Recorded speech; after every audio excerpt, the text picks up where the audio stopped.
Hello students, welcome to the channel. I am Poonam Dua from MN Education Academy of Literature. Today we will cover the poem Looking for a Cousin on a Swing by famous poet A.K. Ramanujan, one of India's finest poets, I'll say, translators and folklorists as well. I've discussed him in detail in the video lesson of the poem Self-Portrait, so I'll directly start with the poetry today.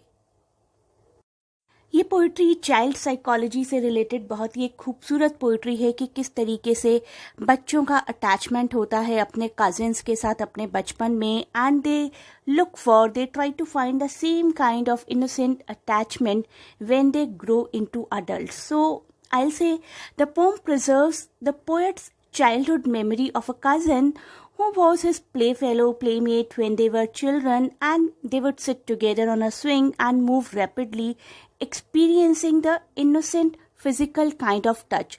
तो एक झूले पर बैठा करते थे poet और उनका cousin, और किस तरीके से वो एक दूसरे का इनोसेंट टच एक्सपीरियंस किया करते थे, उस बारे में ये पोइट्री है.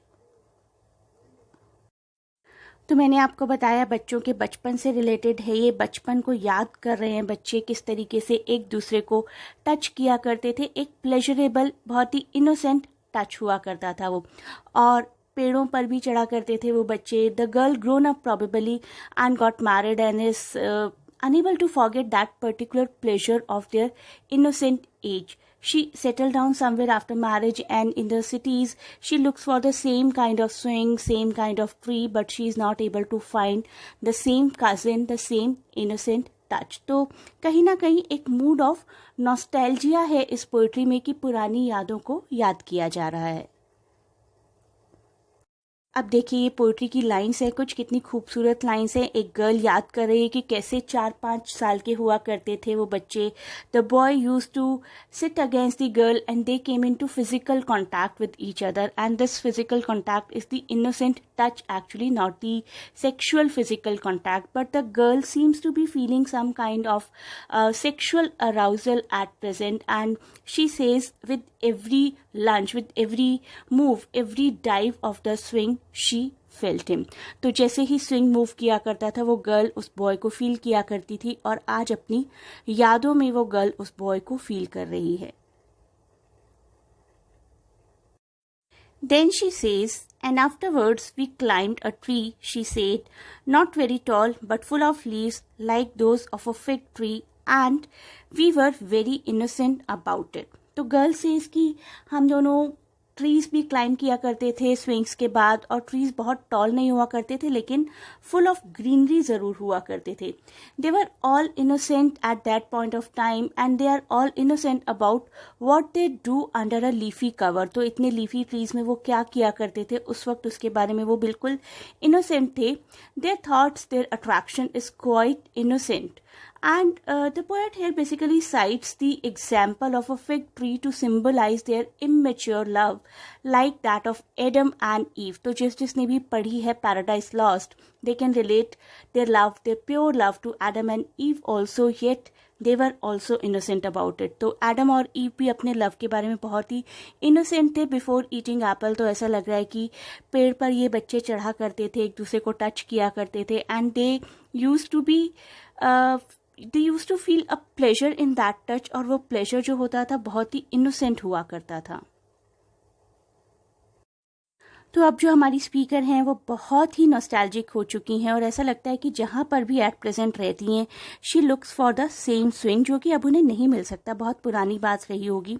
जिस भी सिटी में वो जाती हैं, कम से कम 15 सिटीज़ में वो जा चुकी हैं, she looks for the same kind of innocent love which she is not able to get at present.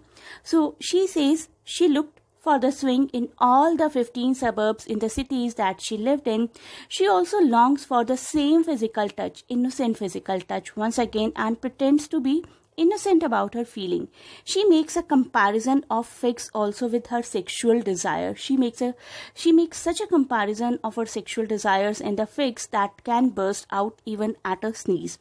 ठीक है, सेक्सुअल डिजायर में जिस तरीके से बर्स्टिंग हो सकती है even at a single touch, she says कि fix can burst out even at a sneeze. Let us understand what is the theme of this poetry. I'll say Indian ethos and immature and innocent sexual encounter. So, looking for a cousin on a swing is basically about Indian ethos. Indian ethos से मेरा मतलब है Indian values, Indian practices, culture of India जो हम contribute करते हैं अपनी Indian families में. And the system where children grow up amidst misdirected impulses in the absence of a good knowledge about sex. तो हमारे इंडियन बच्चों को बहुत बार सेक्स के बारे में प्रॉपर नॉलेज नहीं होती है, किस तरीके से अपने कजन्स के टच को वो इनोसेंटली एंजॉय कर रहे हैं. They do not know what to do, what not to do. So it is about an immature and innocent sexual encounter of poet's cousin with him and her desire to experience it once again after growing up. तो उस innocent touch को, जिसके बारे में poet को अपने बचपन में नहीं पता था, उस टच को दोबारा एक्सपीरियंस करने की इच्छा है हमारे स्पीकर की. So we reached to the end of this video. I hope you liked it and you may contact us to join our online classes. Thanks for watching. Best of luck for your exams and please do not forget to share and subscribe the channel.